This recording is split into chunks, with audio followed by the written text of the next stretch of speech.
कुकुर खाँसी एक ऐसी व्याधि है जो ख़ास करके बच्चों में अधिक होती है।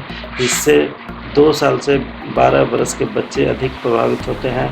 ये घनी आबादी वाले क्षेत्रों में ज़्यादा होता है।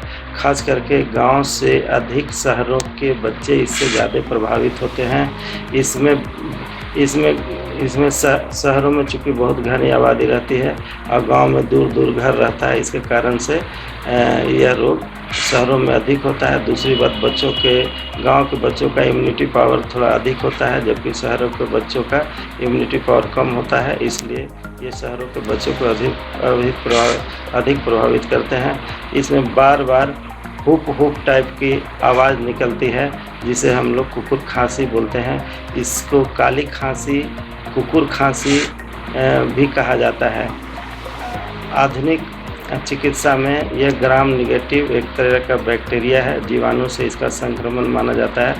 इसका आक्रमण रोगी के श्वास नली पर होता है तथा श्वास नली में सूजन होने के कारण से बार-बार इरिटेशन होती है, गले में खराश होती है, जिससे बार-बार रोगी खाँसता है। सूखा कफ बहुत सूखा खाँसी होते रहता है। जब तक रोगी को कफ नहीं निकलता है तब तक उसे आराम नहीं मिलता है, वह बार-बार खाँसते रहता है और खाँसते-खाँसते जब थोड़ा-सा कफ निकल जाता है तब उसे आराम मिलती है।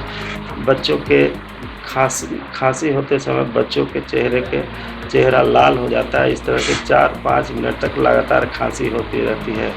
इससे बचाव के लिए बच्चों को टीकाकरण अवश्य करा देना चाहिए और घरेलू इलाज में सर्वप्रथम एक कुकुर खाँसी से बचने का काढ़ा बनाकर पिलाना चाहिए। काढ़े में तुलसी का पत्ता, बाकस 1 ग्राम तथा पिपली चूर्ण को 1 ग्राम लेकर काढ़ा बना लें और इसे उबाल कर काढ़ा बनाकर जब थोड़ी सी शेष रहे तो इसमें मधु मिलाकर 1-1 चम्मच प्रतिदिन दिन भर में 3 बार देना चाहिए। इससे खाँसी रुक जाती है और कुकुर खाँसी में आराम होता है। इसके साथ ही बाज़ार में बनी हुई बहुत सी दवाइयाँ आती हैं, जिसमें चंद्रामृत रस की आधी गोली सुबह शाम बच्चों को मधु के साथ देने से आराम मिलता है तथा उसके अलावा सिरग्राफ रस की आधा गोली सुबह शाम भी मधु के साथ दे सकते हैं।